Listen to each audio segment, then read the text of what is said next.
Deuxième séquence de cette matinée, le deuil dans tous ses états. Qu'est-ce que le deuil? C'est le titre de la présentation du psychiatre Christophe Doré qui va... Forêt, pardon. Doré. Mais il y met Doré dans le cœur. Christophe Faure, pardon, que vous nous rejoignez. Avec... Ah bon, c'est Forêt. Donc il y avait un bien et je vais y arriver. J'ai un gage. Vous êtes autorisé à m'appeler Audrey Poulevard, mais une fois seulement. Hein. Parce que ça compte double.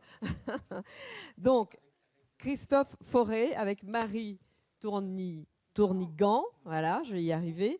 Marie et Christophe. Marie, je vais vous donner le micro pour nous parler donc voilà, de ce qu'est le deuil et de la façon dont on peut le vivre ou pas.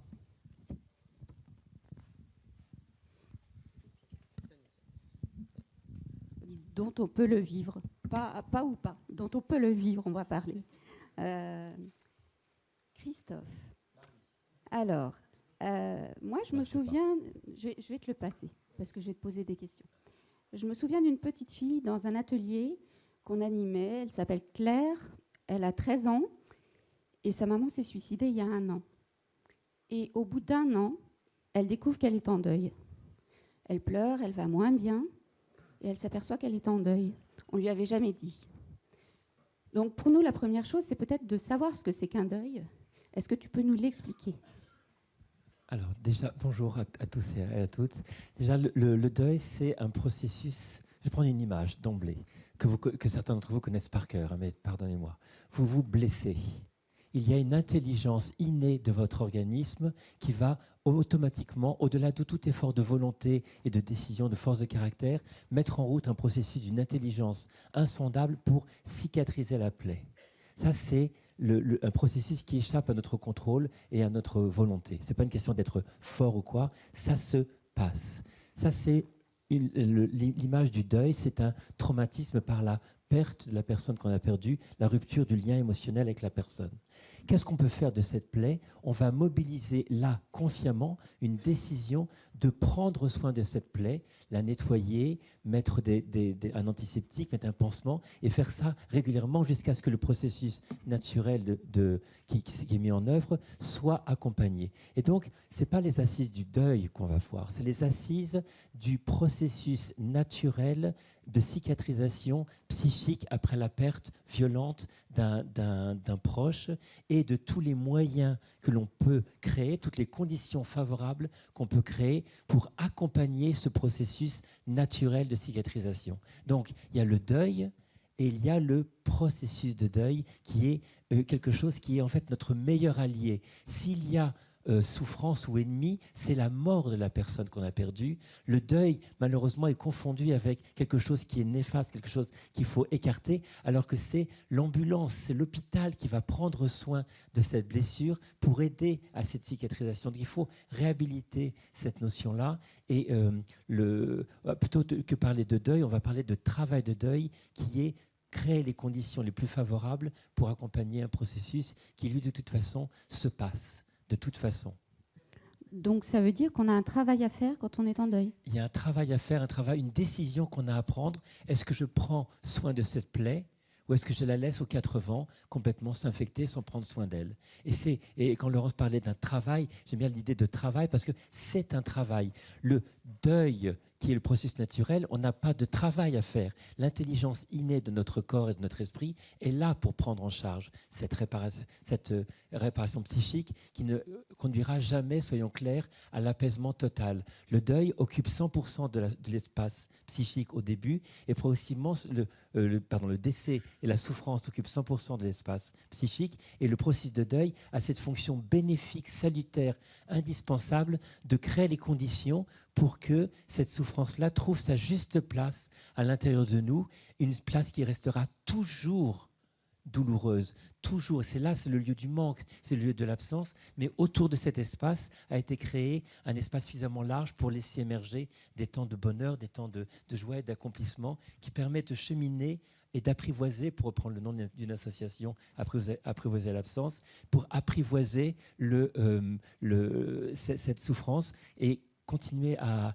vivre par ailleurs. Donc il y a vraiment un travail et on le décide ou pas de le faire, et est-ce qu'on est aidé dans ce travail? C'est tout l'enjeu de ces assises, je crois. Pour moi, il y a juste un paradoxe dans ce que tu dis là, c'est-à-dire que tu dis il y a un travail et on décide ou pas de le faire, et en même temps tu dis c'est un processus qui est naturel. Il y a deux choses. Il y a le deuil qui est le processus naturel, et il y a le travail de deuil. Il y a la blessure que je n'ai pas décidée, et il y a la décision que je prends de prendre soin ou pas de cette blessure, de créer des conditions favorables ou pas pour que cette plaie se cicatrise du mieux possible. Elle va cicatriser, le processus est là, mais si je la laisse aux 4 vents, ça peut s'infecter, ça peut vraiment donner une méchante cicatrice qui va avoir des conséquences sur le long terme, alors que si j'ai créé des conditions favorables, tant psychologiques, tant médicales, tant sociétales, tant d'éducation, tant spirituelle, pour que au mieux cette cicatrice soit la plus saine possible et que je puisse donc utiliser ma main et mon bras de façon saine au long cours, eh bien, c'est là où il y a une véritable décision. Donc, le deuil, il n'y a pas de décision, processus inconscient, bénéfique, naturel, travail de deuil, décision claire et précise pour pouvoir créer des conditions favorables. C'est effectivement ce qu'on entend, hein, des personnes qui nous disent « je ne veux pas faire mon deuil Ouais. ». Et quand on entend ça, en fait, c'est les représentations que les personnes ont du deuil Ouais. qui posent ces mots-là. Et le mot, il faut abolir à tout jamais l'expression « faire son deuil ». On ne fait pas son deuil, on apprivoise cette peine. Et faire son deuil, ça veut dire qu'il y a un début, un milieu, une fin. Il n'y a jamais de fin. Quand on a perdu quelqu'un qu'on aime, on est à tout jamais, pendant toute sa vie, brassé par cette perte. Mais après, on peut être brassé de façon à tirer vers le haut aussi. Et tout l'enjeu de l'accompagnement du deuil, c'est que cette plaie, au lieu qu'elle pourrisse et qu'elle soit délétère de notre existence, au contraire, cet événement de vie qu'on n'a pas choisi, on puisse créer des conditions pour qu'il puisse véritablement nous tirer vers le haut et être, au bout du compte, une voie pas d'accomplissement, mais de quelque chose qui permet de transcender et honorer la personne qu'on a perdue à travers les actes qu'on va poser en son nom. Mais quand on est frappé par le deuil, est-ce qu'on a la capacité, la possibilité, le recul pour pouvoir décider de guérir cette plaie ou de la laisser aux 4 vents, comme vous dites? C'est pour ça qu'on a besoin d'avoir une information d'une société qui dise il y a des moyens. C'est pas qu'on est frappé par un deuil, qu'on est frappé par un décès, et qui va déclencher le processus, et la personne a besoin de savoir qu'une société, de façon collective ou au niveau individuel dans une famille et tout, a les moyens, les ressources, les connaissances pour justement te dire il y a quelque chose qui peut être proposé. La personne parfois est tellement mal qu'elle n'a pas la capacité à aller au-devant des ressources. Il faut que notre société aille au-devant de la personne en deuil en lui disant il y a ça à ta disposition en fonction de ce que tu souhaites, en fonction de ce que tu désires. Mais il y a des outils parce qu'il y a une connaissance. Notre société a besoin de s'approprier cette connaissance des moyens pour pouvoir traverser cette épreuve de vie. Et c'est tout l'enjeu, Marie. C'est tout l'enjeu du travail d'empreinte. C'est tout l'enjeu et c'est absolument une question que je te pose. Nous, on a le sentiment qu'il faudrait finalement, après annonce du décès aux proches, quelque part à un moment, leur dire qu'ils vont vivre un deuil. Est-ce que c'est qu'un deuil? Voilà. Sincèrement, je crois que c'est ça. Quand on parle des soins palliatifs, dans la définition des soins palliatifs, il y a la prise en charge du deuil. Alors que souvent, les soins palliatifs, c'est que la fin de vie et on n'inclut pas le deuil. Ce qui serait vraiment fantastique, c'est que notre société, spontanément, ait les réflexes de se dire, OK, quand quelqu'un meurt, presque aussitôt, même si la personne ne va pas utiliser ces outils, mais qu'elle ait tout de suite une connaissance du fait qu'il y a un processus, qu'il y a des structures, qu'il y a des associations, qu'il y a une connaissance qui va les aider à cicatriser cette plaie béante qui vient de survenir dans leur vie. Donc il y a véritablement une démarche très proactive de la société pour amener dès les tout premiers temps du décès, même avant le décès de la personne, il va y avoir un processus qui va être douloureux, mais ce processus peut être non pas éradiquer, mais on peut accompagner cette douleur intelligemment et avec sagesse. Alors, il faut qu'on soit rapide. Oui, malheureusement. Alors, je vais quand même te poser une question parce qu'elle est très fréquente et, à mon avis, indispensable. Qui et comment peut-on évaluer si un deuil est normal, compliqué ou pathologique? C'est la grande question parce que l'injonction de la société à passer à autre chose fait qu'au bout de 6 mois, si on pleure encore, on nous dit que vraiment, il faudrait se faire soigner. Ouais. Donc, c'est la question, à mon avis aussi. Il y a la définition du deuil, mais après, les différents types de deuil. Le deuil normal peut être accompagné par le soutien, par l'entourage. Oui.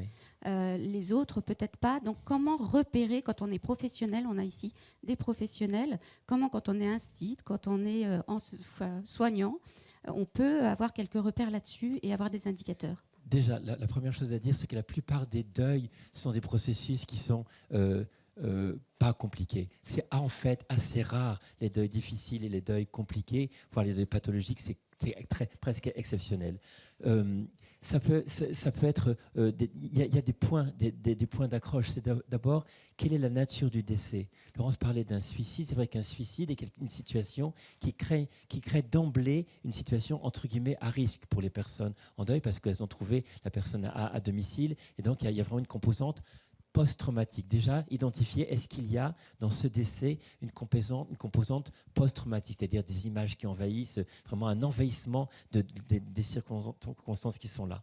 Après, c'est voir est-ce qu'il y a des conséquences, il y a des complications, des deuils compliqués au niveau somatique. Monsieur Jomy en a parlé, il peut y avoir des deuils qui s'expriment uniquement par le corps, par des douleurs, et là, les médecins traitants, médecins généralistes, n'ont pas assez de connaissances pour pouvoir prendre en charge le vécu du deuil qui arrive dans leur cabinet via des mots physiques.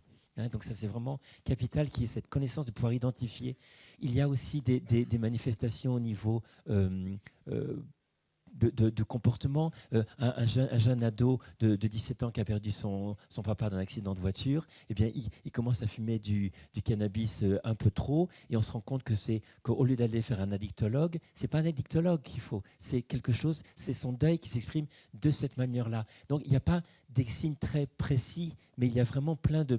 Un alcoolisme. Je parlais récemment avec des policiers qui sont intervenus au Bataclan, et en fait, il y avait c'est dans la rue, je crois, il prenait mon vélo, et on parlait ensemble, et il me disait que il y avait dans son entourage des personnes qui intervenues au Bataclan, qui avaient sombré dans un alcoolisme. Et en fait, pour eux, c'était que de l'alcoolisme, alors que c'était que du deuil et des process traumatiques que sont entrés dans cette salle avec toutes ces personnes. Et donc, il y a véritablement des enjeux aussi professionnels. Reconnaître que quelqu'un a une fragilité professionnelle, une difficulté à se concentrer, qu'il n'arrive pas à atteindre ses objectifs, au lieu de dire à son évaluation de fin d'année, là vraiment, vous êtes un petit peu en dessous de ce qui est bon, c'est dire, OK, il y a derrière un processus de deuil qui n'est pas pris en charge. Donc, plutôt que de parler de deuil compliqué, moi, j'essaierai de voir quels sont les points d'alerte qui signalent où s'exprime la souffrance de la personne, plutôt que de mettre des étiquettes, parce que notre société met trop vite des étiquettes, deuil compliqué, deuil pathologique, donc psy. Non, la plupart des deuils n'ont pas besoin de psy. La plupart des deuils ont besoin de sociétés, d'associations et de chaleur humaine. Les psys, c'est en backup de ça, mais la société n'a pas besoin. Mais elle a besoin d'une connaissance, parce que c'est la méconnaissance qui génère une souffrance inutile par rapport à la souffrance déjà existante du deuil. Donc il n'y a pas, par mon sens, de deuil compliqué, il y a des manifestations d'une souffrance plus ou moins intense. Donc représentation encore erronée. Ouais. Et étiquette qu'on colle. Est-ce que tu penses qu'on peut repérer les facteurs de risque pour prévenir les complications? C'est-à-dire quand on voit des personnes dont les signaux faibles montreraient qu'elles pourraient être sujettes à des deuils prolongés, compliqués, pathologiques, on les appelle comme on veut. Oui. Est-ce que d'après toi, on peut repérer ces signaux, ou est-ce qu'il faut être psy pour le faire? Alors, il y a deux choses. Dans le vécu du deuil, il y a des éléments qui sont hors du champ de la société et des champs qui sont de l'ordre de la société. Les champs hors de la société, c'est la structure de la personne. Ça, c'est vraiment, s'il y a une fragilité structurelle, des troubles anxieux, des troubles psychiatriques ou des fragilités dépressives ou anxieuses, là, on voit d'emblée que la personne a une fragilité potentielle, qui va faire que son vécu, que la gestion de cette peine au fil du temps, et c'est pas quelques mois, c'est au fil des années, est-ce qu'elle va être opérante ou pas? Donc là c'est vraiment une vigilance qui plus d'ordre psy. En revanche, ce qu'une société peut identifier, peut mettre en place, c'est tout ce qui est l'accompagnement de fin de vie. On sait que l'accompagnement de fin de vie, quand bien sûr il y a accompagnement, bien sûr quand il n'y a pas de mort brutale, mais le développement des soins palliatifs, on sait que le vécu émotionnel du deuil est très largement conditionné par tout ce qui s'est passé avant le décès. Et donc, c'est la qualité de l'accompagnement. Et c'est là tout le sens de développer les soins palliatifs qui créent des conditions favorables pour que, si ça s'est bien passé, il y ait moins d'emprise de la culpabilité après. J'aurais dû aller dans tel hôpital, on aurait dû mieux contrôler la douleur de mon papa, de mon enfant, etc. Donc, la colère, la culpabilité peut vraiment être prise en compte. Après, au bout du compte, pour moi, le vécu du deuil, la vraie prévention du deuil, c'est la vraie prévention des complications du deuil, c'est la prévention, c'est la prise en compte de tout ce qui se passe avant le décès, si évidemment on a connaissance d'un décès, d'une fin de vie accompagnée. Et là déjà, prendre soin de ça, des contrôles de la douleur, des contrôles de tous les symptômes de fin de vie, créer des conditions d'accueil et d'humanité pour la fin de vie, c'est déjà un point énorme qui va contribuer à éviter certaines complications du deuil. Et dans le cas des décès brutaux, donc accidents, attentats, suicides, dans ces situations-là, est-ce que tu penses qu'il y a une prévention possible pour les personnes qui seraient fragiles au départ? Prévention, là, si ça survient, si ça vient brutalement, il n'y a pas de prévention. Non, de prévention des complications dans les premiers temps du deuil, en mettant en place une information et un soutien précoce. Dès qu'il y a notion de deuil traumatique avec violence, je travaille beaucoup avec des personnes qui ont perdu un proche par suicide, violence ou attentat avec les circonstances que je vous ai parlé, il y a toujours le processus de deuil qui est là et un point de vigilance plutôt que de prévention. Un point de vigilance, est-ce qu'il y a l'émergence de séquelles post-traumatiques ?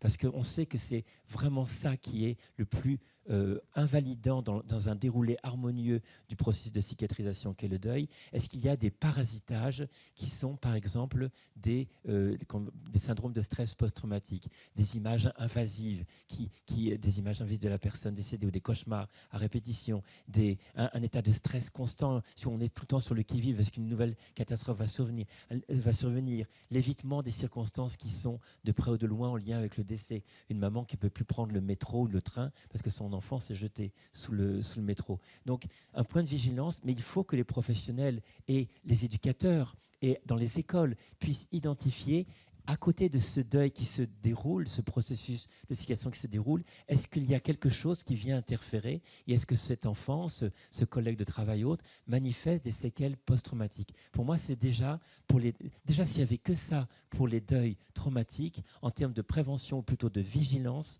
parce que on peut accompagner un deuil traumatique avec des séquelles post-traumatiques, eh bien, ça sera compliqué, on n'y arrivera pas. Il faut d'abord traiter les séquelles post-traumatiques et après, on a un champ plus libre pour s'occuper du processus de deuil. Mais j'ai envie de vous dire ça, malheureusement, c'est dans une société idéale où Oui, on prend soin l'un de l'autre. Ouais. Mais malheureusement, nous sommes dans des sociétés, Laurence nous le disait tout à l'heure, où on a très peu de temps pour les autres. Enfin, quand je dis on, beaucoup de gens ont très peu de temps pour les autres. Donc, quand on est dans le deuil et dans peut-être une situation post-traumatique comme celle que vous venez de dénoncer, que vous venez de décrire, pardon, eh bien, comment faire dans un environnement qui n'est pas aussi bienveillant, attentif, à l'écoute que celui que vous décrivez, quand on est soi-même la personne qui est concernée par ce deuil traumatique, enfin la première concernée, comment faire pour avancer, pour marcher? Je crois sincèrement, au niveau d'une société, c'est augmenter le niveau de conscience, augmenter le niveau de vigilance, parce qu'il y a fondamentalement à la base de cette va-vite, tourne la page, etc., de la méconnaissance. De la méconnaissance qu'il y a un réel processus et de la méconnaissance des outils de comment j'entre en relation avec la personne. Mais des collègues de travail, les DRH et des DRH dans la salle, peuvent s'approprier des bonnes pratiques pour comment notre équipe peut anticiper la survenue d'un décès dans un des membres de notre équipe et quelles sont les bonnes pratiques, quels sont les bons mots, quelle attitude on va adopter. Et là, il y a véritablement quelque chose qui peut être fait très, très concrètement au niveau d'une école, avant d'avoir le gamin se dégrader avec ses résultats scolaires et de dire « ok, il y a un problème », c'est que très en amont, à l'école, on en parle, qu'il y ait les professeurs qui demandent peut-être, qui informent dans la classe. En fait, c'est augmenter le niveau de connaissance et de conscience des ressources disponibles. C'est vraiment ça, parce que la personne est trop fracassée pour y avoir accès. Il faut qu'on aille vers elle. Ça, c'est clair. Alors, peut-être je vais rebondir là-dessus. Merci beaucoup, Christophe Fauré. On a par exemple des situations comme ça, à la ligne d'écoute téléphonique qui est la nôtre, une institutrice en classe de maternelle qui dit, voilà, moi j'ai une petite de 4 ans dans ma classe, le directeur d'école me demande d'annoncer à la classe que sa maman s'est suicidée, je fais comment ? Voilà, exactement. Excellente question. Méconnaissance donc le directeur, de bonnes pratiques. sympa de demander à l'institutrice, mais elle fait comment ? Donc c'est pour ça qu'on vous présentera en fin de journée, malheureusement tout le monde ne sera pas là, 10 propositions portées par l'association que vous découvrirez. Mais déjà, il y en a une phare qu'on a publiée, donc je peux vous en parler. C'est tout simple, c'est un référent sur le deuil par classe, par entreprise, par service social, par commissariat, par service hospitalier, quelqu'un qui a quelques connaissances, quelques ressources, qui va partager avec les autres. Et c'est pour ça que notre association change d'échelle en ce moment, parce qu'en fait, on a accompagné directement l'individu beaucoup, mais on n'arrivait pas encore à fertiliser, à décupler notre action sur l'ensemble de la société. Et donc, on est vraiment structuré maintenant en 5 pôles, donc je profite pour les dire.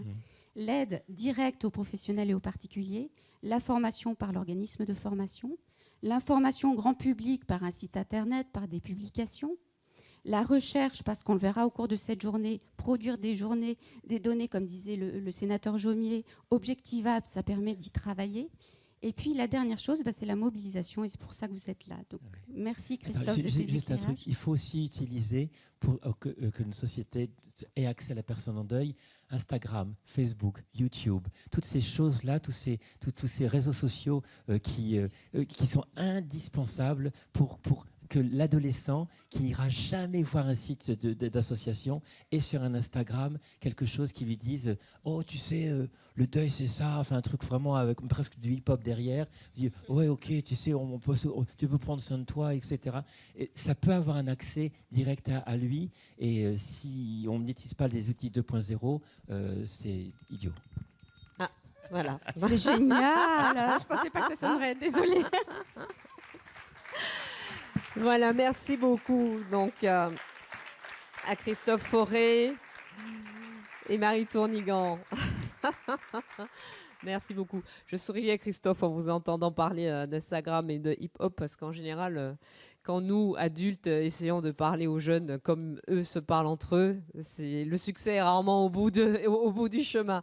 Mais effectivement, il faut pouvoir aussi en passer par ces outils utilisés par les jeunes. On va recevoir maintenant Lucas Morin, s'il vous plaît. Lucas Morin, chercheur, épidémiologiste au Centre de recherche sur le vieillissement de l'Institut Karolinska en Suède.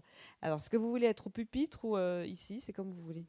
Peut-être debout. Alors, je vais vous laisser prendre un des micros HF et vous nous parler de l'impact du deuil conjugal sur la santé. Merci. C'est à vous. Merci, bonjour à tous. Alors, on a beaucoup parlé de l'impact psychologique, l'impact que le deuil peut avoir sur la santé psychique des personnes, et j'allais dire, c'est ça qui marque beaucoup.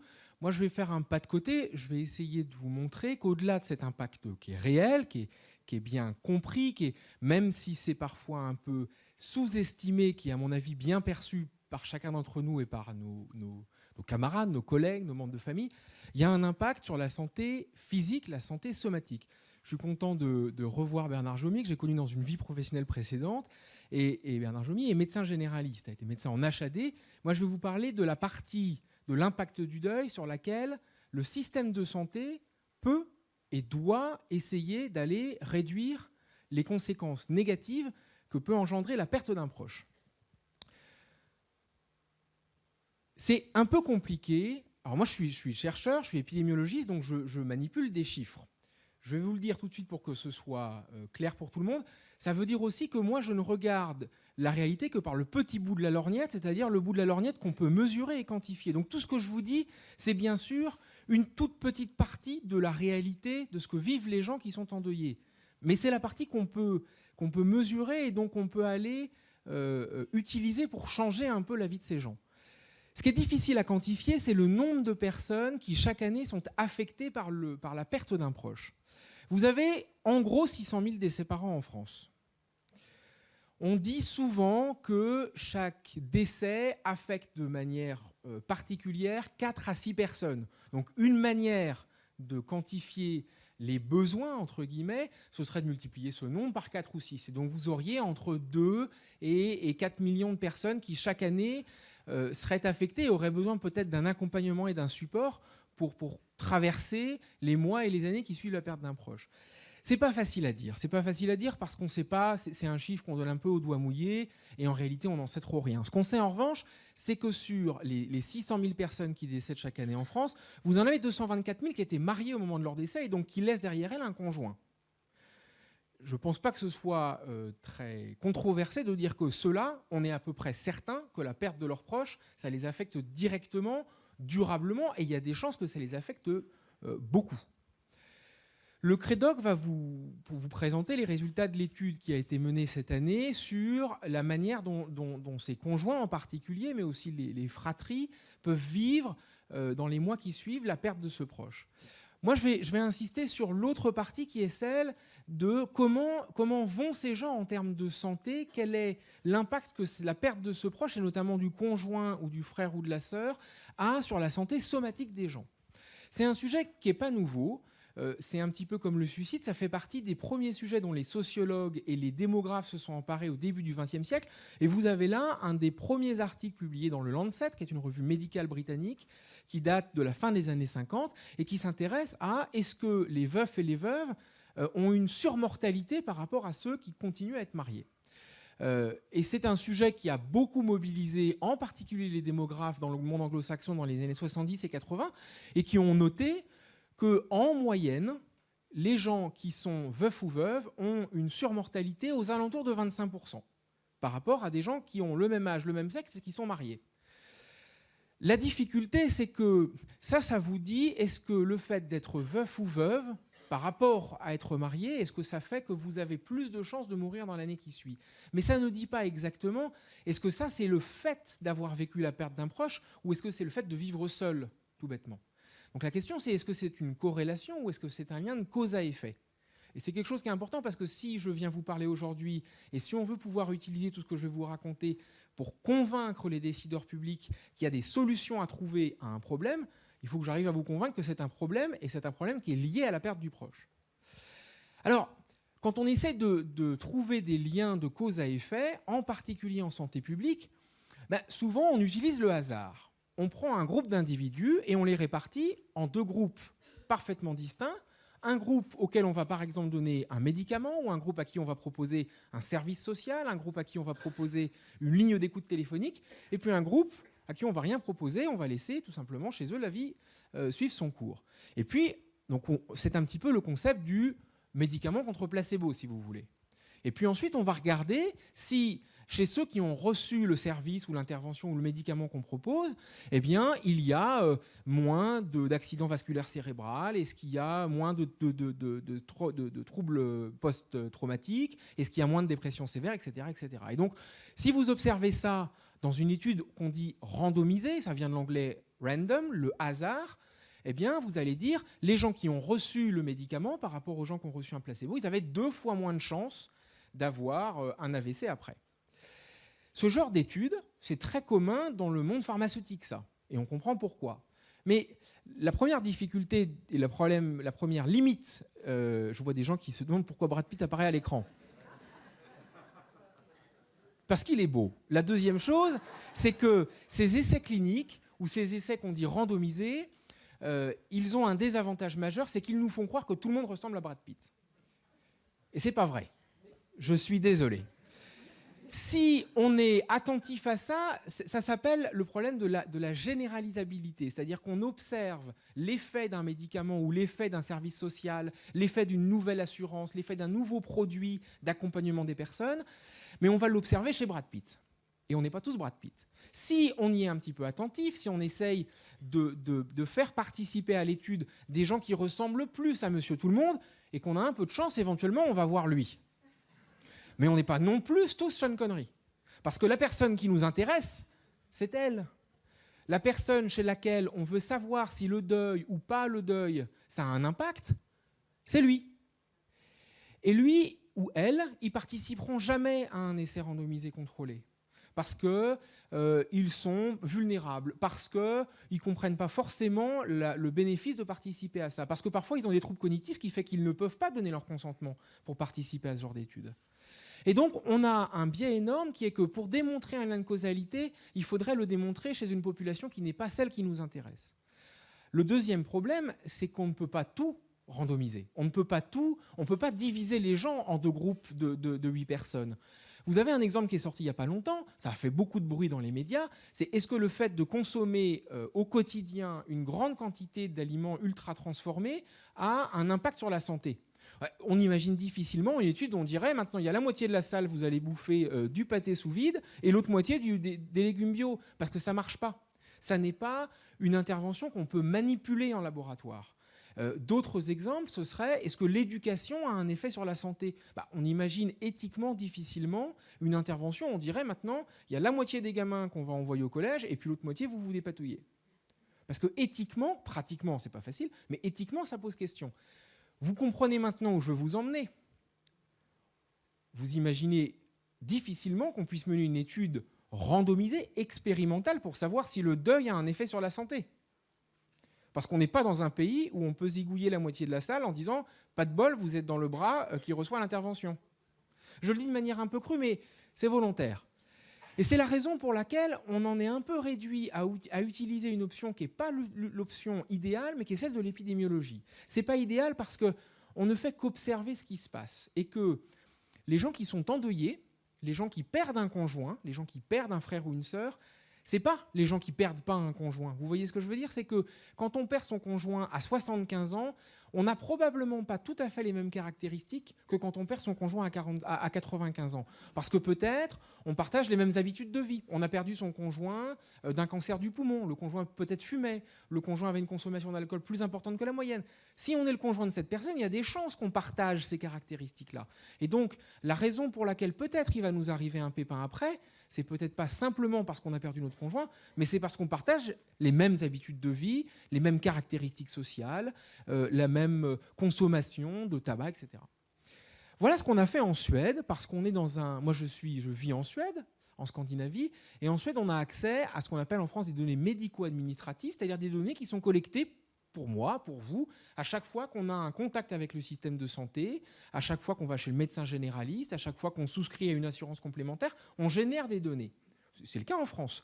En France, jusqu'à présent, elles étaient difficilement utilisables par les chercheurs parce que l'assurance maladie en particulier est un petit peu protectrice, c'est des données qui sont sensibles, et donc l'assurance maladie, les pouvoirs publics étaient un petit peu réticents à ce que les chercheurs s'en emparent. Ce n'est pas le cas en Suède, c'est une société où tout ça est un petit peu plus ouvert depuis plus longtemps, et donc moi, j'ai la chance en tant qu'épidémiologiste d'avoir accès à l'ensemble des données qui concernent la population suédoise pour savoir ce qui arrive aux gens quand un événement X ou Y survient dans leur vie. Et on s'est intéressé, je me suis intéressé à toutes les personnes qui, du 1er janvier 2013 au 31 décembre 2014, donc sur une période de 2 ans, ont perdu leur conjoint. Je m'intéresse au deuil conjugal. Ce n'est pas la seule forme de deuil. La fin de mon propos, ce ne sera pas de dire que n'a un impact que le deuil conjugal, mais c'est le modèle que j'utilise parce que c'est celui qu'on arrive à observer le mieux. Et on capture donc ces gens au moment où ils perdent leur conjoint et on les suit du moment de la perte du conjoint jusqu'à la fin de l'année 2015, parce que tout simplement, c'est les données dont on avait la disponibilité. Et si vous imaginez une personne qui perd son conjoint le 14 novembre 2013 ou le 12 novembre 2013, la date a été choisie de manière un peu aléatoire, je me rends compte maintenant que ce n'était pas une bonne date, on a ce qu'on appelle apparié cette personne à une personne qui, elle, est restée mariée. une personne qui avait le même sexe et qui était née le même mois de la même année. Donc 2 personnes relativement similaires, l'une perd son conjoint, l'autre reste mariée et il lui arrive ce qui vous arrive à vous et à moi au quotidien. L'avantage de ce genre d'études, c'est qu'on n'est pas contraint par le côté pratique. On a réussi à recruter, entre guillemets, 43 000 personnes endeuillées qu'on a comparées à 43 000 personnes mariées qui n'étaient pas endeuillées. Ce sont donc des données de base de données, des données médico-administratives, qui couvrent toute la population des gens qui ont perdu leur conjoint à partir de l'âge de 65 ans. Et ça, ce n'est pas un choix de notre part, c'est simplement parce que les pouvoirs publics nous ont donné accès qu'à ces données-là. Il faut savoir que ça concerne, en gros, 80% des deuils conjugaux surviennent après l'âge de 65 ans. La littérature regorge d'exemples sur le deuil après un suicide, le deuil après une opération militaire, le deuil dans le cadre d'attentats ou de morts tragiques et violentes. Mais c'est évidemment un sujet important, on comprend pourquoi, symboliquement, pour la charge que ça contient. Mais statistiquement, c'est une toute petite partie des décès qui surviennent chaque année. Sans surprise, on a une grande majorité de femmes dans cette population. Sur les 43 000 personnes qui ont perdu un proche, vous en avez plus des 2 tiers qui étaient des femmes et qui ont donc perdu leur conjoint homme, pour la plupart. L'âge moyen, il est élevé, quasiment 80 ans. Donc le deuil d'un proche, c'est essentiellement une expérience que l'on fait quand on est déjà relativement âgé et donc qu'on traîne avec soi un certain nombre de problèmes de santé. Et vous voyez que l'on soit endeuillé ou marié, le taux de mortalité dans l'année qui suit le deuil d'un conjoint, il est 60% plus élevé. Je ne vous montre pas les chiffres parce que ce n'est pas le propos aujourd'hui, mais on s'est assuré que ces endeuillés et ces mariés, ils étaient, à l'exception de cet événement, parfaitement comparables. Et autant qu'on le sache, ces personnes, elles étaient parfaitement similaires. Donc le taux de mortalité, la surmortalité, comme on dit en épidémiologie, que vous observez là, elle n'est pas liée au fait que les endeuillés étaient plus malades, fumaient plus, avaient plus le cancer, etc. C'est des gens qui étaient parfaitement comparables. Dans l'année qui suit, vous voyez ici la courbe cumulée de mortalité, donc c'est mois après mois le nombre de gens qui sont décédés. Vous voyez ici le groupe des gens qui étaient mariés, à qui il n'est rien arrivé, et maintenant le groupe des endeuillés. Et il n'y a pas besoin d'être épidémiologiste ou chercheur pour comprendre que cette courbe-là, elle veut dire que dans l'année qui suit un décès, vous avez une accumulation, un sur-risque qui est considérable du fait de décéder de n'importe quelle cause. Ce qui est intéressant, c'est de voir que ce n'est pas quelque chose qui survient avec un délai. Je vous montre, c'est la même courbe, simplement mois après mois, pour les 12 premiers mois. Vous voyez que l'écart entre le groupe des personnes qui ont perdu leur conjoint et le groupe des personnes mariées, il est énorme dans les 6 premiers mois qui suivent la perte du conjoint. Et puis ensuite, les courbes se rapprochent un petit peu plus. Et lorsque vous étendez, vous ne regardez pas simplement les 12 premiers, mais vous prenez les 3 années qui suivent, vous avez globalement le même schéma. C'est-à-dire que l'effet sur la mortalité de la perte d'un conjoint, c'est un effet très aigu. Les 3 aux 6 premiers mois. Et je vais y revenir sur qu'est-ce que ça veut dire et qu'est-ce qu'on peut en tirer comme message. Vous pouvez regarder en valeur un petit peu absolue le pourcentage de personnes qui décèdent. Vous pouvez aussi vous intéresser à l'écart entre les deux courbes. C'est ce qu'on appelle le surrisque relatif. C'est si vous imaginez que les personnes mariées ont un risque de décéder de 1, où se situe le risque des personnes endeuillées? Et vous voyez, donc ça représente la même information, mais simplement différemment. Vous voyez que dans le premier et le deuxième mois, le pic de mortalité est considérable chez les endeuillés, et puis que progressivement, ensuite, les choses reviennent, pas tout à fait à la normale, mais presque. La question va être posée, donc j'y réponds maintenant. Oui, on a exclu les personnes qui sont décédées des mêmes causes. 2 personnes dans la même voiture, dans le même accident de voiture, on les a évidemment exclues. Les personnes qui sont décédées d'une pneumonie à 1 semaine d'écart et qui probablement partageaient le même virus, on les a exclus. Donc ce que vous voyez ici, ça n'est pas la conséquence du fait que les gens partageaient la même cause de décès. C'est vraiment 2 décès isolés, séparés pour des causes différentes. Ce qui est très intéressant, et ça, j'allais dire, ce que je vais vous montrer prouve que j'avais tort. Moi, je partais de l'hypothèse que l'effet du deuil était démultiplié lorsque les personnes avaient accompagné un proche en fin de vie et qu'à l'effet du deuil se surajoutait un effet de l'épuisement lié à l'accompagnement. Il semblerait que j'ai tort, puisque vous voyez ici l'effet sur la mortalité chez les personnes qui ont perdu leur conjoint d'un cancer. Alors, vous voyez qu'il y a un écart qui est réel. Vous voyez que cet écart, il est bien plus important lorsque les personnes ont perdu leur conjoint d'une démence ou d'une maladie d'Alzheimer ou d'une maladie de Parkinson ou de maladies de cette classe-là. Mais vous voyez que l'écart entre les mariés et les endeuillés, il est le plus important chez les gens qui ont perdu leur conjoint d'une cause brutale, soudaine, inattendue. Encore une fois, ça ne veut pas dire que lorsqu'on a accompagné son proche qui est décédé d'une maladie grave, évolutive et progressive, ça n'a pas d'effet. Mais l'effet, il est moins important, il est en magnitude plus faible que lorsqu'on perd son conjoint d'une cause tragique. C'est important parce que ça veut dire que l'essentiel du sur-risque de mortalité, on ne peut pas le voir venir à l'avance, on ne peut pas l'anticiper, on ne peut pas le prévoir, on ne peut pas 6 mois à l'avance dire, vous savez, vous allez vivre une situation compliquée avec un conjoint qui a un cancer métastatique et les choses vont peut-être pas évoluer dans le sens qu'on souhaite, mettons en place dès maintenant des parades. Les gens qui vont s'en prendre le plus plein la figure, c'est ceux qu'on ne voit pas venir. Il y a, à mon avis, là, un message clé important à retenir. La deuxième chose que je veux vous partager avec vous, c'est que l'effet sur la santé somatique, la santé physique du deuil, il ne s'arrête pas à la mortalité. Là, je vous ai montré l'effet le plus tragique, l'effet le plus violent, l'effet le plus mémorable du deuil. Mais les endeuillés, comparés à des mariés qui avaient le même âge, le même sexe, etc., ils ont plus d'AVC, plus de crises cardiaques, plus de fractures du col du fémur et plus de tentatives de suicide dans l'année qui suit.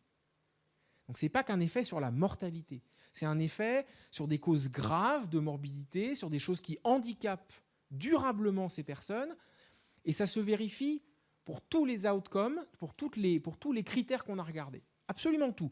L'insuffisance rénale, la pneumonie, la grippe, on a regardé les dissections aortiques, tout. Il n'y a pas un exemple qui contrevient à ce graphique-là. On imagine, vous perdez un proche, vous êtes une femme âgée de 80 ans, avec déjà 4 ou 5 médicaments. En France, la moyenne, c'est 5 médicaments par jour et par personne après 80 ans. Vous êtes avec des difficultés de sommeil, vous avez des troubles anxieux, vous avez peut-être un trouble dépressif léger. Votre médecin vous prescrit antidépresseurs, benzodiazépines et puis un petit sédatif pour aider à dormir. Moi, je la vois tout de suite, la cause de la fracture du col du fémur. Et ce que je veux dire par là, c'est que le mécanisme de pourquoi la perte d'un conjoint, mais je pense que ce serait généralisable à la perte d'un proche de manière générale, un très proche. Le mécanisme qui a jusqu'à présent été beaucoup mis en avant par mes collègues qui font de la biologie, c'est un mécanisme qui aurait trait à du stress oxydatif, à des cytokines, etc. Peut-être. Les biologistes aiment la biologie, croient en la biologie, c'est normal. Mais ça peut expliquer un effet du deuil, notamment un effet biologique du deuil, sur une période de 10 à 20 ans. On imagine par exemple que le stress, je ne parle pas du stress qu'on connaît vous et moi, je parle du stress biologique sur l'organisme de la perte d'un proche, on imagine pourquoi pas que ça puisse créer des cancers solides, des hémopathies malignes, du diabète sur une durée de 5, 10, 20 ans. Mais pas sur un an. L'autre théorie qui a été proposée, moi je ne crois pas à cette hypothèse-là. On parle beaucoup de ce qu'on appelle la cardiopathie de Takotsubo, le syndrome du cœur brisé. Et c'est un truc qui est bien documenté dans la littérature. Vous avez des gens qui, dans les mois qui suivent la perte d'un conjoint, se présentent avec des insuffisances cardiaques diaboliques qui sont probablement générées par un stress très aigu et très prolongé. Mais ça, en France, c'est en tout et pour tout 15 cas par an. Donc 15 cas par an, ça n'explique pas le graphique que je vous ai montré avant. L'autre hypothèse qui a été proposée jusqu'à présent par les sociologues, qui du coup croient beaucoup à la sociologie et aux causes sociales, c'est leur travail, c'est leur manière de penser, ont proposé l'hypothèse du frigo vide. Pour le résumer comme ça, la perte d'un proche se traduit par une perte de revenus, passer de 2 revenus à 1, se traduit par une difficulté parfois à prendre soin de son propre ménage, à remplir le frigo, à faire les courses, à manger de manière à peu près équilibrée, à vivre et à se maintenir dans un logement de bonne qualité. Et c'est pareil, on imagine assez bien, vous et moi, comment ces causes-là, ces mécanismes-là peuvent expliquer pourquoi 15 ans ou 20 ans après, ces gens ont davantage de cancers, davantage de bronchopneumopathie, davantage de maladies respiratoires. Mais pas sur 6 mois. L'effet du frigo vide, on peut le mesurer éventuellement sur 5 ou 10 ans, mais ça n'explique pas pourquoi la surmortalité, elle est si dramatiquement différente entre 3 et 6 mois après la perte d'un conjoint, et qu'ensuite les choses se rapprochent. Donc la seule hypothèse sur laquelle on travaille et à laquelle moi je crois beaucoup et qu'on arrive à mesurer et pour laquelle c'est un peu la bonne nouvelle, je vais terminer sur cette bonne nouvelle de propos un peu épidémiologiques et statistiques, c'est le fait que les gens font n'importe quoi avec leurs médicaments, pour le dire comme ça. Les gens prennent des médicaments dont ils ont besoin pour contrôler un AVC qui est survenu 5 ans auparavant, pour éviter une crise cardiaque, pour gérer leur diabète, pour éviter des phlébites, etc. Et que parce qu'ils se sont occupés de leurs proches très malades ou parce qu'ils sont dans une espèce d'état un peu aphasique de choc post-décès, arrêtent de prendre leurs médicaments. C'est ce qu'on appelle la non-adhérence au traitement. Et ça peut tout à fait expliquer pourquoi les gens font des AVC, font des fractures du col du fémur, font des crises cardiaques dans 3 à 6 mois. Si vous arrêtez de prendre l'aspirine qui vous a été prescrite pour éviter que vous ayez un deuxième AVC après le premier qui vous a loupé de peu, il est tout à fait possible que vous ayez un AVC très rapidement. La bonne nouvelle de cette explication-là, c'est qu'on a un dispositif simple pour y répondre. On a un système de santé avec des médecins généralistes, avec des cardiologues qui peuvent tout à fait répondre à cette problématique-là.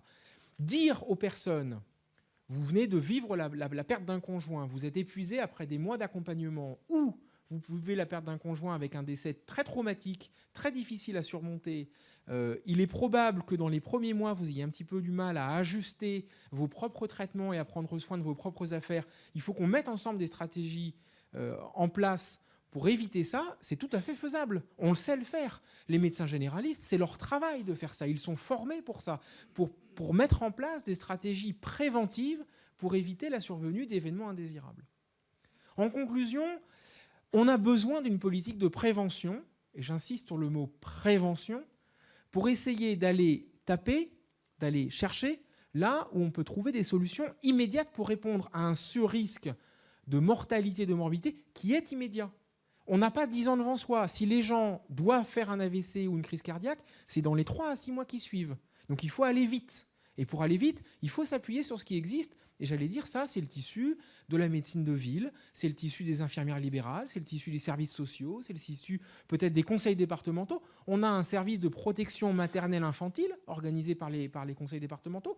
On peut imaginer dans un pays qui doit être la 6e ou 7e économie la plus riche du monde, un service de protection des événements de la vie. Les assureurs sont aussi là pour ça. Les organismes de prévoyance, c'est parfaitement leur métier d'organiser ça. Et dans le fond, moi je trouve ça assez choquant que ça n'existe pas. Que cet événement qui concerne tout le monde au cours de la vie n'ait trouvé aujourd'hui aucune réponse dans les politiques de santé. La deuxième chose, c'est que c'est avant d'être une question de médecine, c'est une question de société. C'est qu'il faut tous qu'on s'y colle et que quand on accompagne quelqu'un qui est en deuil, quand on a auprès de soi un parent, un frère, une sœur, un collègue qui vit une situation difficile de deuil, accompagné ou pas, je pense qu'il faut aussi qu'on garde un œil et que peut-être on soit tous assez vigilants vis-à-vis de ça et que oui, aller voir un médecin généraliste dans le mois qui suit la perte d'un proche, c'est pas une mauvaise idée. Ne serait-ce que pour vérifier que globalement, on n'est pas en train de se shooter aux sédatifs et aux benzodiazépines et que donc la fracture du col du fémur, elle nous attend au bout de la rue. Et la dernière chose, c'est que ce n'est pas un problème sans solution. Le deuil, on ne va pas l'enlever. Et c'est aussi le problème des méthodes expérimentales, c'est qu'elles reposent sur l'hypothèse selon laquelle la principale solution à un problème, c'est d'enlever le problème. On ne va pas éviter le deuil. On ne va pas éviter la perte des gens. Même si on arrive à repousser la mortalité, et espérons que petit à petit, en réduisant la consommation alcoolo-tabagique, en ayant plus d'activité physique, etc., on arrive un petit peu à repousser cette étape un peu indispensable de la vie, mais on ne fait que la repousser. Donc on va tous, moi le premier, vivre la perte d'un conjoint, d'un frère, d'une sœur, d'un parent, d'un collègue, d'un voisin, tous. Moi, ma voisine est décédée il y a 6 mois, je ne m'y attendais pas, et pourtant, dans les semaines qui ont suivi, ça m'a pas mal affecté. Ce n'est pas quelqu'un que je connaissais très bien, ce n'est pas quelqu'un avec lequel j'avais beaucoup de contacts, mais ma voisine est morte toute seule chez elle.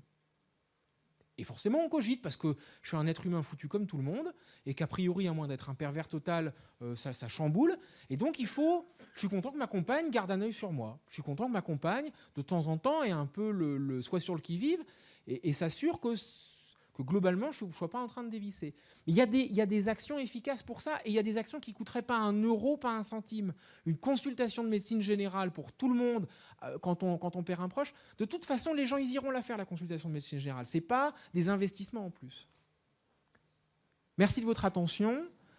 Je voudrais terminer en vous disant que ce que je vous ai montré, c'est une petite partie de la réalité, c'est la partie qui se mesure. Et donc, je ne voudrais pas que vous partiez en pensant que ça, c'est tout. Ça n'est que la partie qu'on mesure. Merci. Merci beaucoup, Lucas Morin. Je vais vous demander de rester avec nous quelques minutes. Je vais rappeler Christophe Fauré à nous rejoindre. Christophe Fauré, Lucas Morin, pour répondre à vos questions pendant une petite dizaine, quinzaine de minutes maximum, avant qu'on fasse une pause café. Alors, est-ce qu'il y a des... Je suis sûre qu'il y a plein de questions dans la salle. C'est toujours la première qui est la plus difficile. Est-ce qu'il y a l'un ou l'une d'entre vous qui souhaite poser une question? Voilà, devant. On va en prendre plusieurs et ensuite vous faire répondre tous les deux. Oui, je suis Jean-Paul, je suis accompagnant à Empreinte, à écoute téléphonique. On parle beaucoup des gens qui sont touchés directement par le deuil. Nous sommes très frappés, on en parle souvent en réunion de supervision, par le nombre de personnes qui ne savent pas comment accompagner quelqu'un qui est en deuil, comment lui parler. Il y a beaucoup de souffrances qui viennent du fait que on va leur dire, écoute, maintenant ça fait 6 mois qu'il est mort, ça fait 1 an qu'il est mort, mais tu pourrais réagir. Puis tu es jeune, attends, tu vas te retrouver un conjoint, il n'y a pas de souci. C'est quelque chose qui est vraiment très très difficile à entendre. Qu'est-ce que vous en pensez? Merci. Une autre question? Non, pas encore. Bon, on va vous laisser chauffer alors. Du coup, on va la poser tout de suite, cette question. Peut-être à vous, Monsieur Fauré. Comment parler du deuil quand on est autour de celui ou celle qui est en deuil? Il y a une question qui revient souvent, c'est le ou la disparu. Est-ce qu'il faut en parler ou pas? Est-ce qu'il faut en parler de façon naturelle ou pas? Évidemment, c'est ce que la plus grande peur de quelqu'un qui a perdu un proche, c'est l'oubli, qu'on l'oublie. Et donc, il y a vraiment plein de choses qui sont mises en œuvre par la personne en deuil pour qu'on ne l'oublie pas. Pour répondre à cette question-là, c'est encore une question d'augmenter le niveau de connaissance. Quoi dire? Et de façon très, très simple, il y a 3 questions et 5 tiroirs. La première question, c'est qui as-tu perdu? Donc, montre-moi la photo de la personne. Dis son prénom.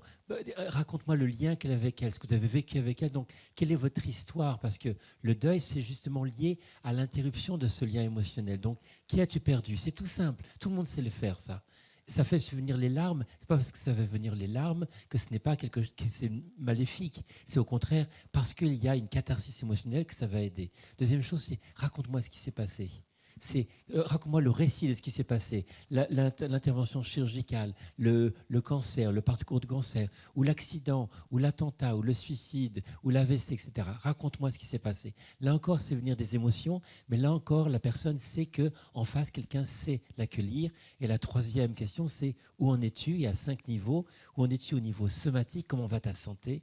Donc, est-ce que tu as consulté régulièrement quelqu'un pour si un problème de santé émerge? Comment vas-tu au niveau émotionnel? Parle-moi de ta peur, de ta colère, de ta tristesse, de ta déprime. Sans être psy, on peut accueillir ça humainement. Troisièmement, où en es-tu au niveau de tes relations? Qui sont tes alliés? Est-ce que tu as des personnes autour de toi qui sont en mesure d'entendre? On sait bien que le premier facteur pronostic positif d'un accompagnement harmonieux du deuil, c'est un réseau de soutien de qualité. Quelqu'un d'isolé socialement et quelqu'un à risque de complications du deuil, d'où l'importance des associations. Et d'aider la personne à...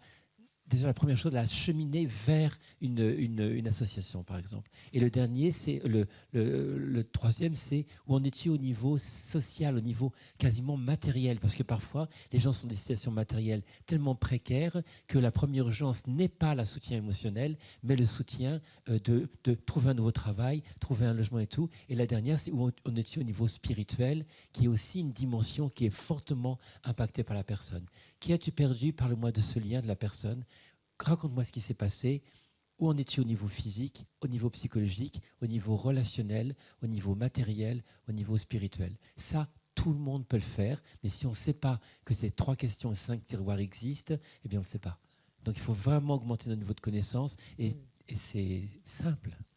Oui, mais quand on est face à quelqu'un qui est en deuil et qui dit « je ne veux pas en parler », qui refuse d'en parler, qui dit « je veux qu'on me laisse seul avec mon deuil, en paix, tranquille, je vais bien ». Ouais. Parce que ça arrive, ça. Okay, oui. Je vais bien, j'avance, laissez-moi tranquille, je ne veux pas en parler. Je vais te laisser tranquille, je ne peux pas en parler. Mais tu sais que dans ton deuil, il y aurait des choses qui ont besoin de s'exprimer. Est-ce que les mots, tu peux les transformer dans un écrit? Par exemple, les pères ou les conjoints n'aiment pas parler, mais on se retrouve que parfois ils se rendent compte qu'ils ont sur leur ordinateur, il y a un dossier où ils écrivent à leur fils ou à leur conjoint ou à leur épouse décédée. Ça peut être. Est-ce que tu peux transformer ça en action pour te joindre une association? Est-ce que tu peux faire quelque chose pour améliorer ce feu rouge ou ce panneau de signalisation qui était défaillant, et c'est à cause de ça que mon petit est mort parce qu'il l'a traversé et en trottinette et qu'une voiture l'a écrasé? Est-ce que ton action peut se décliner dans quelque chose qui n'est pas des mots?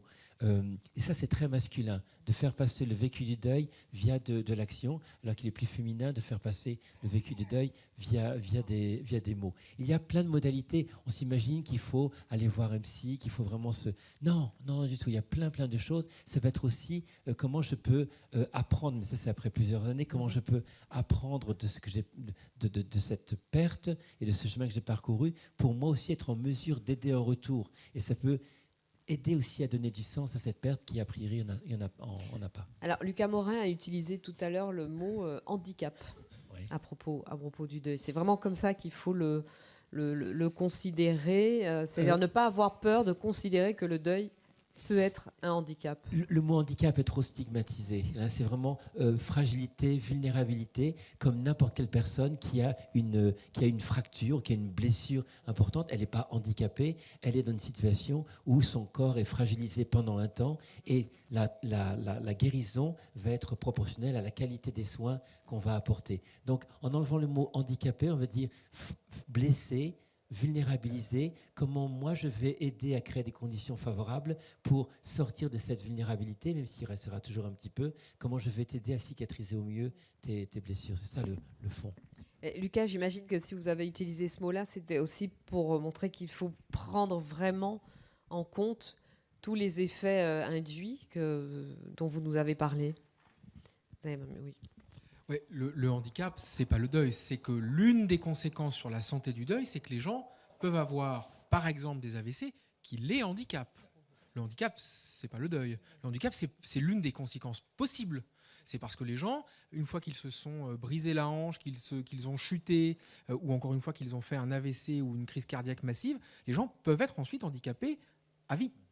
Et que ça, c'est évitable. Alors, ça y est, je crois que les questions arrivent. Donc, d'abord ici, madame. Bonjour. Donc, Anne Lopez, je fais partie d'une association Chemin de Deuil. On accompagne depuis une vingtaine d'années.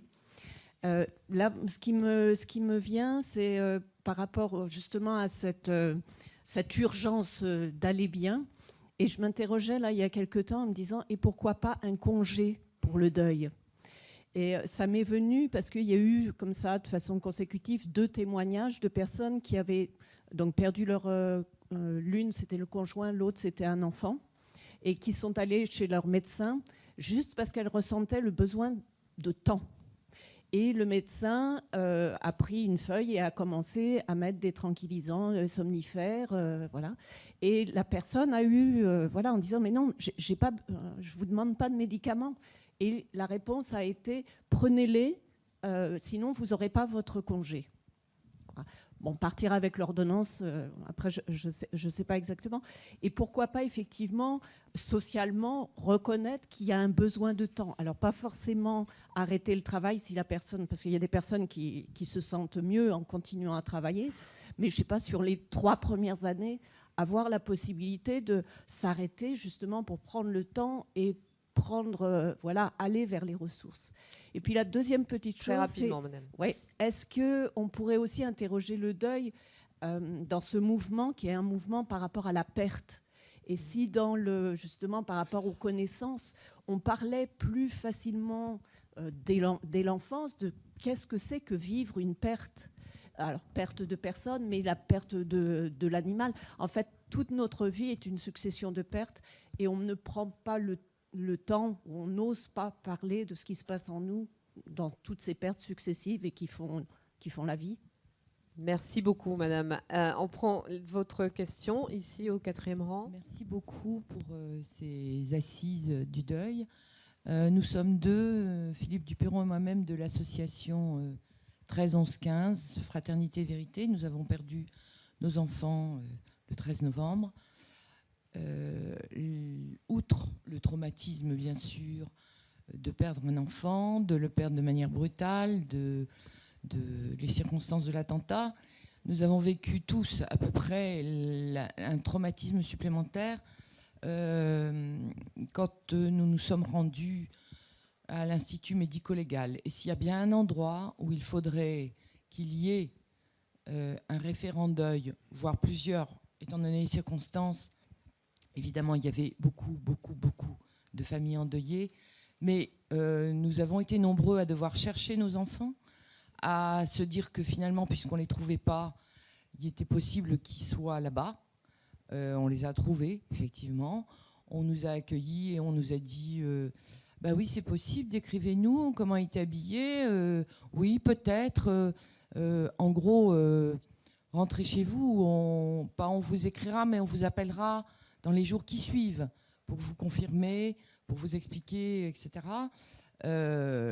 Lorsque on a eu enfin la très mauvaise nouvelle, on a pu se rendre à l'IML. Et là, on nous a dit, bon, alors on vous prévient, ça sera une demi-heure, pas plus, parce que vous savez, vous êtes nombreux, et puis vous ne pourrez pas toucher, il sera derrière une vitre. Et puis, ce n'est pas la peine de demander à revenir, parce que vous êtes trop nombreux. Ça a été une épouvante supplémentaire. Donc vraiment, s'il y a un travail à faire, c'est à l'Institut médico-légal. Merci de ce témoignage, madame. Une autre question ici, monsieur, et puis après on va faire répondre nos intervenants. Merci de faire passer le micro jusqu'à monsieur. Oui, bonjour, Sylvestre Olgietti, je suis administrateur de la Chambre syndicale de l'art funéraire. Le premier événement qui suit le décès, c'est la cérémonie d'obsèques, c'est les funérailles. C'est un événement qui s'impose aux familles. Il s'impose parce qu'il arrive dans un délai qui est très court, de quelques jours. Il s'impose parce que de plus en plus, il est préorganisé par les contrats obsèques. Il s'impose aussi parce qu'il est très ritualisé et que les familles ont peut-être peu de possibilités de personnalisation. Et c'est un événement qui est très large. C'est un des événements sociaux et familiaux les plus marquants et les plus importants de la vie. Alors je voulais avoir votre regard sur ce qui se joue sur cet événement et est-ce qu'il n'y a pas dans ces cérémonies-là des occasions manquées qui pourraient justement être mises à profit pour le processus de deuil.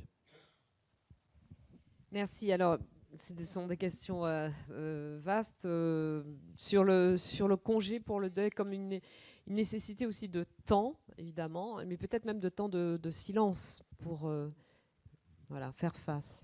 La loi prévoit quelques jours, mais vraiment 1 ou 2 jours de congé, ce qui est plus qu'absurde.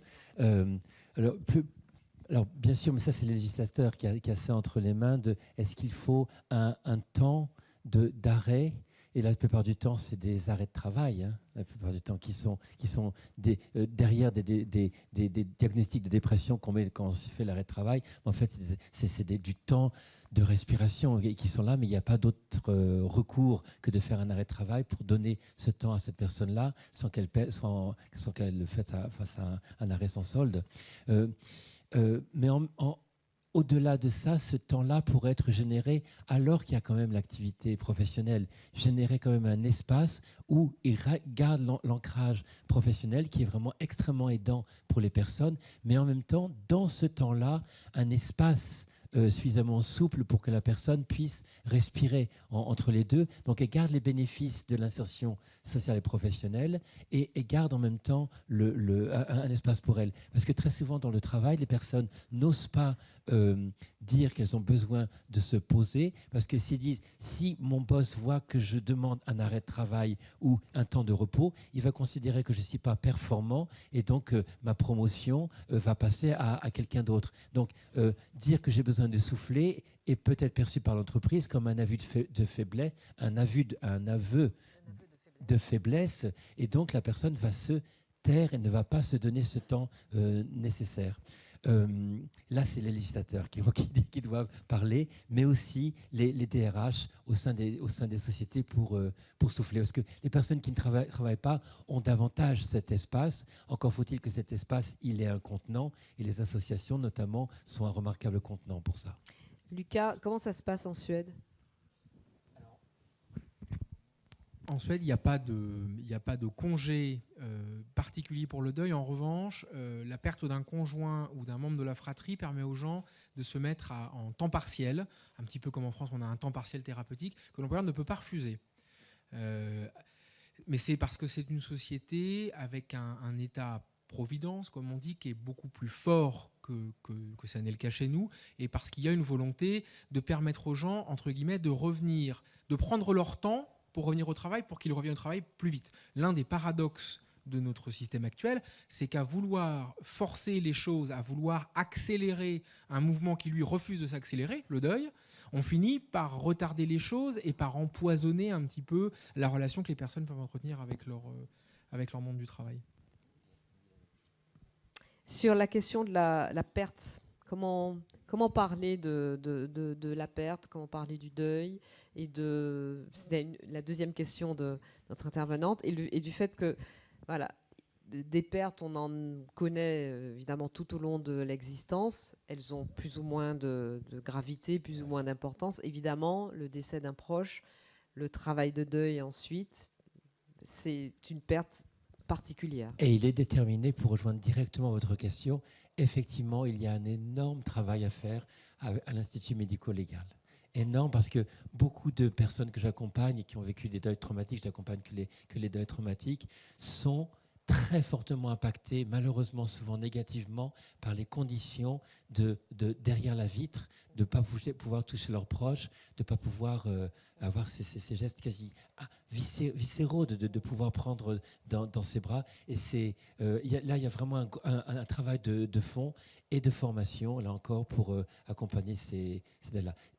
Je suis 100% d'accord avec vous, parce que c'est une expérience presque quotidienne des personnes qui, après un suicide ou un attentat ou autre, se retrouvent dans des situations où les obsèques surviennent parfois 10 jours, 15 jours, 3 semaines après une autopsie, et vous êtes en suspens avec une espèce de souffrance indicible par rapport à ça. Et là, vraiment, les solutions, je suis sûr qu'elles ne sont pas loin et pas compliquées.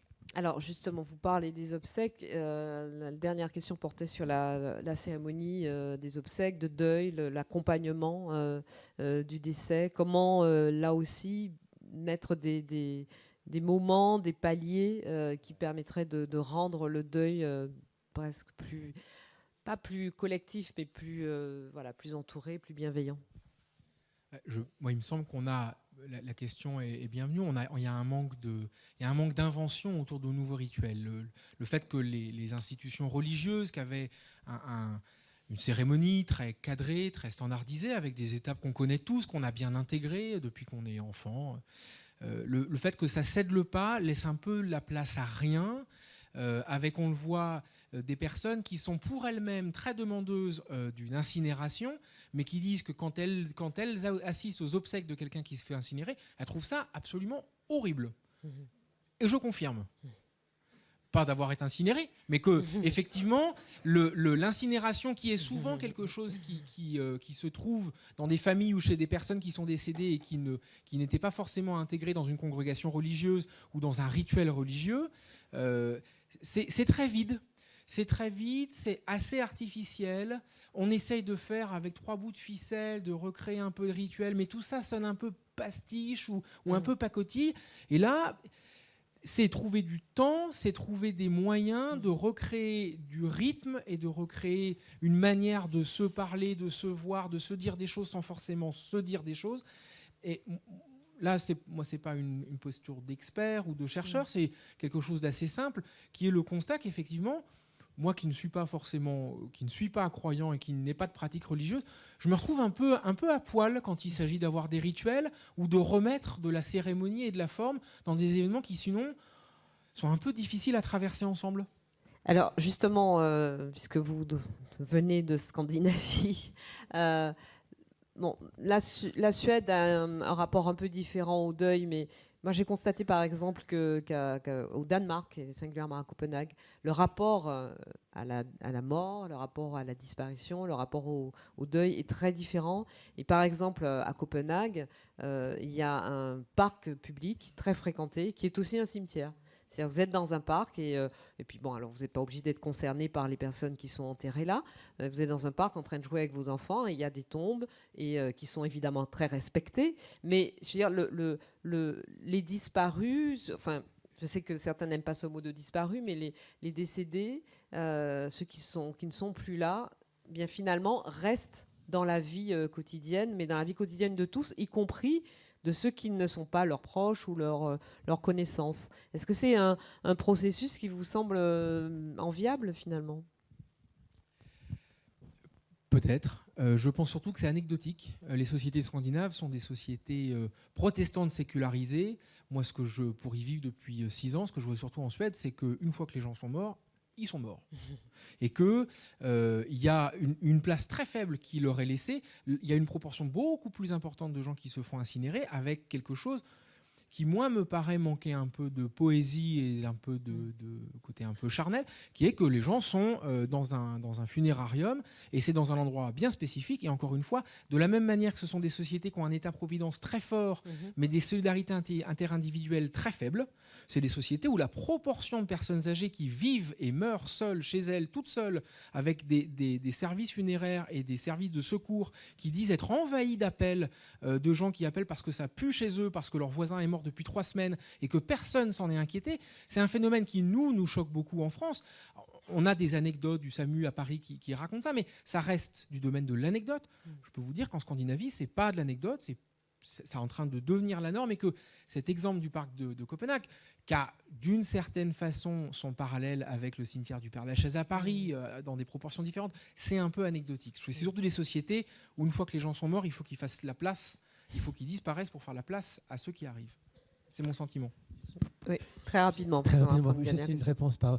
Il y a beaucoup de choses qui ont été faites au niveau des obsèques. Je crois qu'il y a une carence, qu'au moment où il y a le choix du cercueil, etc., il manque l'information pour l'après. Parce que c'est l'information pour l'après, c'est ça qui, une fois qu'on rentre à la maison, qu'on se retrouve dans son canapé et qu'on dit mais qu'est-ce que je fais maintenant, c'est là où le chemin de deuil commence véritablement. Il y a beaucoup de choses déjà qui sont faites autour des rituels, et peut-être au détriment de la suite, parce que la suite ça peut être 2, 3, 4, 5 ans après. Et si à ce moment charnière où la personne est obligée de se confronter au décès, il y a les brochures d'association, il y a les sites web, il y a les plateformes de deuil, il y a toutes ces choses, tous ces outils. Forcément, dans une petite pochette vraiment faite déjà pour ça, la personne va l'emporter, elle ne va peut-être pas l'ouvrir tout de suite, mais peut-être 3 mois après, elle va l'ouvrir et découvrir qu'il y a des ressources qui existent, alors que si on ne lui donne pas ces informations-là, elle ne va peut-être pas faire la démarche et cheminer dans une solitude indicible.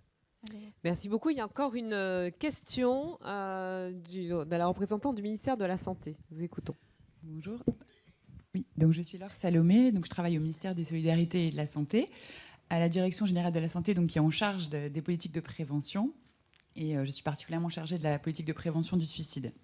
Donc moi, ce n'était pas vraiment une question, c'était plutôt une remarque, et vous remercier, Monsieur Morin, pour cette présentation, parce qu'en effet, j'ai bien retenu l'importance que vous mettiez dans le fait qu'il fallait des politiques de prévention pour les personnes en deuil. Et c'est vrai, même si notre ministre est vraiment très attaché à la prévention, cette question du deuil n'a pas été en tant que telle aujourd'hui, je pense, suffisamment prise en compte. Et je voulais vous demander si vous aviez connaissance, parce qu'on a parlé beaucoup de porter à la connaissance, et je pense aussi à la connaissance des pouvoirs publics, parce que c'est aussi grâce à des études comme celle-ci qu'on peut aussi, nous, avoir des meilleures connaissances des conséquences en matière de santé publique. Et je ne sais pas, donc vous disiez que pour des raisons notamment d'accès aux données aujourd'hui en France, il n'y avait pas ce type d'études. Est-ce que vous avez connaissance d'autres chercheurs qui pourraient... Enfin, déjà, je vous invite à venir nous présenter votre étude, et puis peut-être à avoir connaissance d'autres personnes qui travaillent sur ces questions et qui ont mis en évidence les conséquences en termes de santé publique. Merci de votre question. À ma connaissance, en France, non. Pour une question d'absence de données, je crois aussi parce qu'il y a un intérêt de santé publique. Il y a un intérêt de la part des gens qui travaillent dans le domaine de la psychologie dans le domaine de l'accompagnement, et puis de certains sociologues ou des gens qui travaillent dans le domaine des sciences humaines, il y a un intérêt ancien pour cette question du deuil et de la perte et de l'absence. Du côté de la santé publique, c'est très récent. Et donc, ce n'est pas simplement qu'en France, on a un manque de données, on a un manque de gens qui sont intéressés pour analyser ces données. Et ce qui est très choquant, c'est de constater qu'on a des organismes de recherche très puissants qui mettent en place chaque année des appels à projets. Moi, j'ai été le directeur de l'Observatoire de la fin de vie il y a quelques années. On faisait le constat très choquant que c'est un sujet qui mobilise beaucoup les Français, sur lesquels les gens ont des opinions, et c'est bien normal. C'est un sujet qui nous concerne tous, la fin de vie, et on n'en savait rien. On n'avait aucune idée de la manière dont les gens meurent. Eh bien, je fais quelques années plus tard un pas de côté et je fais le même constat sur le deuil. C'est un sujet qui nous concerne tous à des degrés différents, avec une acuité plus ou moins importante. C'est un sujet qui nous concerne tous et on n'a aucune idée précise jusqu'à cet après-midi à l'étude du Crédoc, mais on n'a aucune idée de la manière dont les gens vivent cette période-là de leur vie. Et je trouve ça assez choquant dans le fond. Eh bien, la transition est toute trouvée. Merci à tous les deux pour vous conseiller. Merci de nous applaudir. Pour vous conseiller de vous procurer, il est là en libre service, le journal La Croix qui fait sa une sur cette étude du Crédoc. Merci à tous les deux. Alors, on fait une pause, mais c'est pas une pause café en fait. C'est juste une pause. Pardon, donc plutôt une pause pipi, pause SMS. Bon, je vous conseille pas la pause cigarette. Hein. On se retrouve dans moins de 10 minutes pour rattraper notre retard. Oui, petite pause technique, juste une chose. Je voulais vous indiquer qu'il y a des brochures des associations qui soutiennent ces assises que vous trouverez sur les tables à la sortie de la salle. Donc servez-vous, elles sont pour vous.